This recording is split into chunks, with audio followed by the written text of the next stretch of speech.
Bilang isang nanay, mahirap talaga kasi magbabudget ka. Tapos ngayong bakasyon, nalaki talaga ng gastos kasi nandito ang mga kids. So yun, ang merienda nila is the malakas sa merienda. So natutuwa naman ako yun kahit paano. Ayan.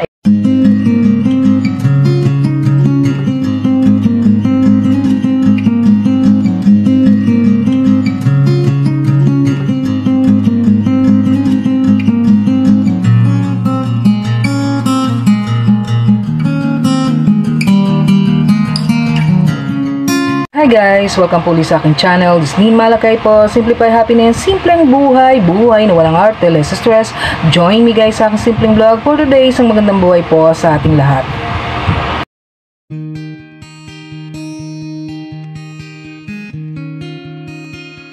Yan nga guys, usapang mga budget, ipon tips na naman po tayo. So eto guys, ayan, may bago kong alkansya. So itong bagong alkansya kong to, ayan.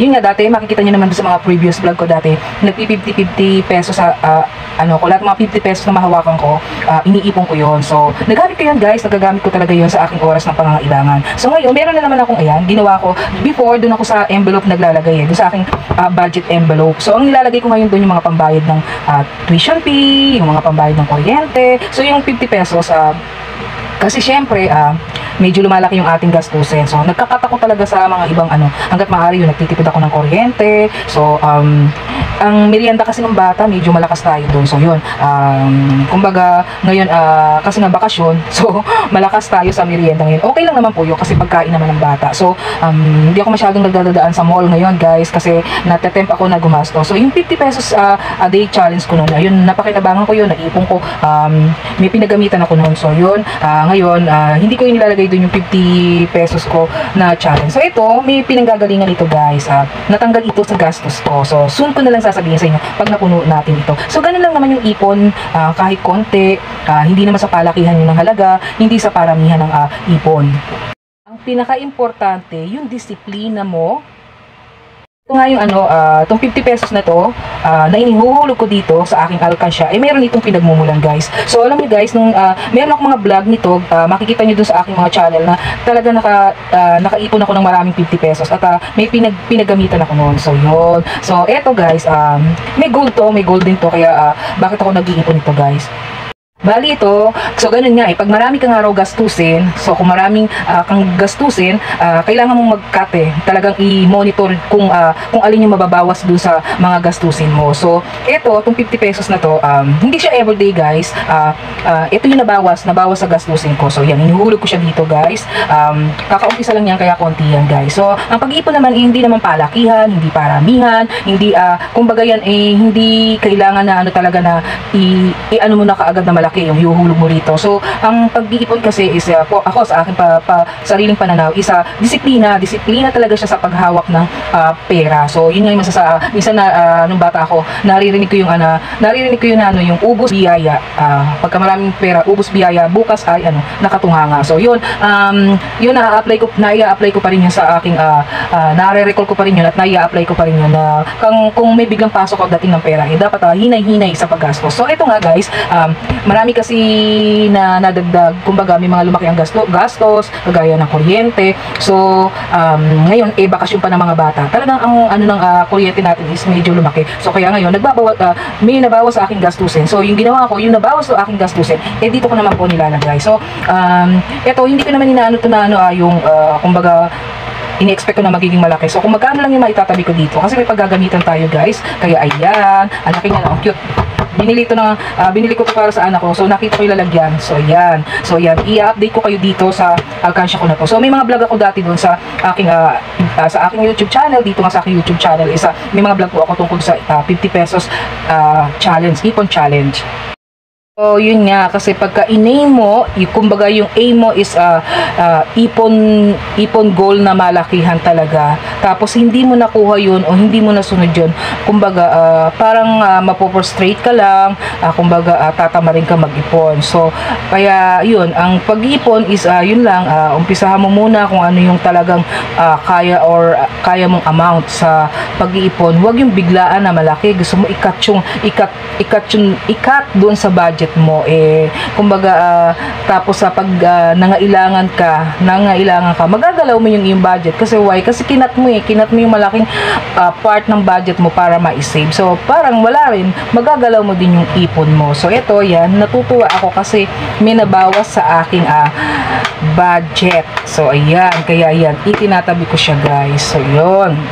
Siyempre tayo ay may mga anak, so may mga pangangailangan tayo sa buhay, may mga nag-aaral pa po akong anak. So, may mga nag-aaral pa ako sa mga anak, plus may gastos din tayo dito sa bahay. Kaya yun, tayo ay nangangailangan tayo. Kaya ito nga, yung 50 pesos ipon challenge na to, na natitipid, na nabawas sa aking budget yan, magiging malaking tulong ito sa pangangailangan ko. Pag ginawa natin alam naman natin yung pangangailangan natin, sa ating pamilya, malaki yung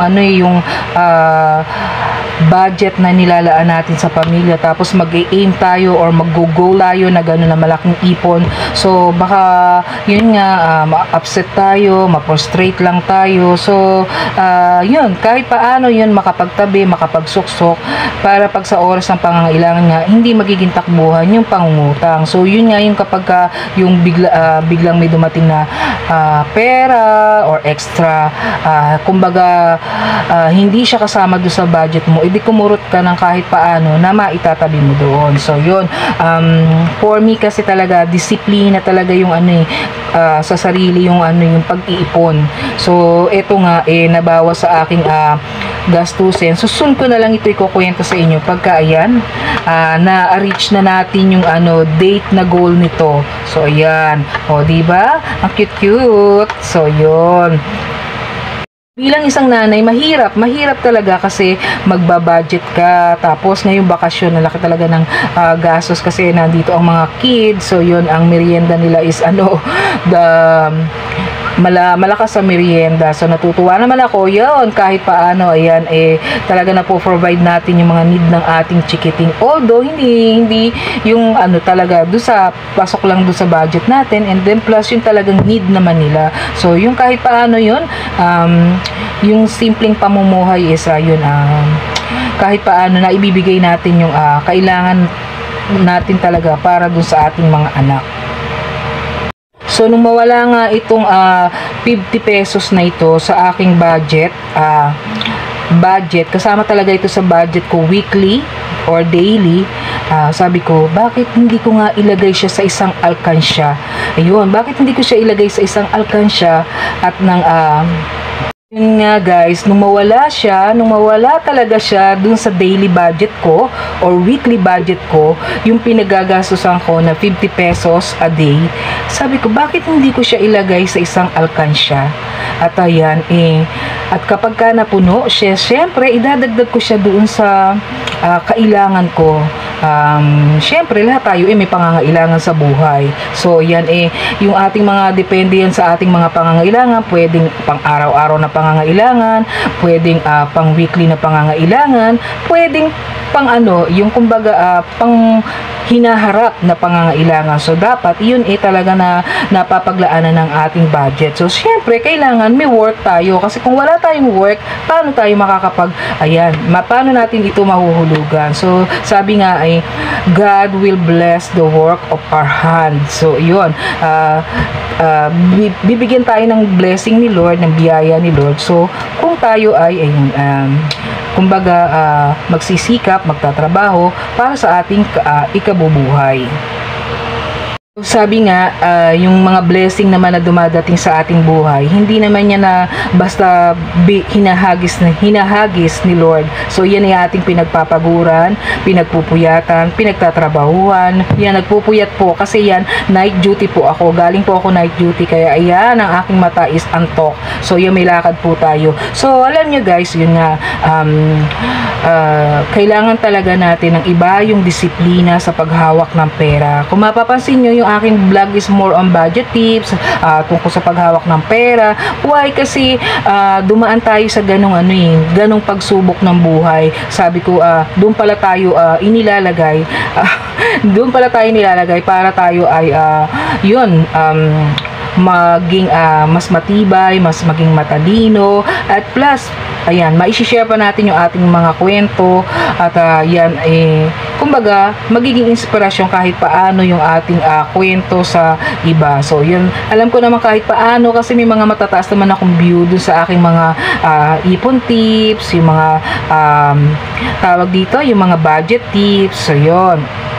Kaya nga yun guys, yung pag-iipon kasi minsan, kumbaga nalulungkot tayo kung nagagalaw ng ating ipon. So okay lang yun, basta yun naman nagamit natin importanteng bagay. So halimbawa may sa ating budget or nawala dun sa ating budget. So ayan, kagaya nga yan, may nawala dun sa aking, kumbaga may nabawas dun sa aking budget. So yan, nilagay ko siya dito, 50 pesos challenge na naman ito. So yun, so dun sa mga dati kong vlog, meron po akong mga na ipon na 50 pesos. So nagamit ko talaga yun sa aking pangangailangan. So yun nga, nakat siya dun sa ating budget. Kaya ito, gumawa na talaga ako ng isang alkansya. So ganun lang talaga, i-stretch natin yung ating budget, ikakat natin kung alin yung kung saan tayo yung mas malaki yung ating nagastos. Plus nga, yan, may nawala dun sa aking budget. Kaya yan, naisip ko, sabi ko, ilagay ko talaga siya dito sa aking alkansya.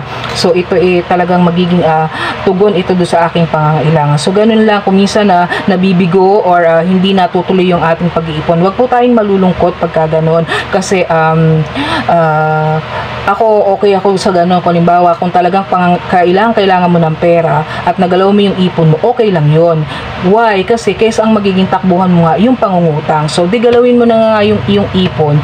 Then kung start ka uli. So ganun lang talaga ang isang nanay na nagbabudget or isang family na nagbabudget. So kaysa uutang ka, edi galawin mo na. Kasi ang utang may tubo pa. So ito naman, kung nag-iipon ka naman ng ganito, edi gamitin mo sa pangangailangan mo. So yun lang. Nagustuhan nyo yung aking simpleng vlog for today. So don't forget po to like, to subscribe my channel, and salamat po sa patuloy na support na binibigay nyo po sa aking mga video. So yun, kasi ang hirap talaga kapag alam mo, isang ordinaryong Pilipino ka lang na empleyado. So yun, don't forget po to like, to subscribe, to share this video, and don't forget po to hit the red button for the notification ng upcoming videos. Magandang buhay po sa ating lahat. Tingnan nyo guys, ang cute ng kanyang nilagyan lang to ng nung binili kong pasalubong ko sa aking anak. So ayan, naisip ko siyang gawing alkansya guys. So ayan, sana mapuno to talaga guys. Para ayan, actually baka hindi siya mapuno guys, kasi lang naman siya, parang may certain date lang tayo na matatanggal talaga siya sa aking budget. Kaya ayan, tignan mo, diba? Oo. Ganun lang talaga tayong mga nanay, para-paraan lang sa pagbabudget.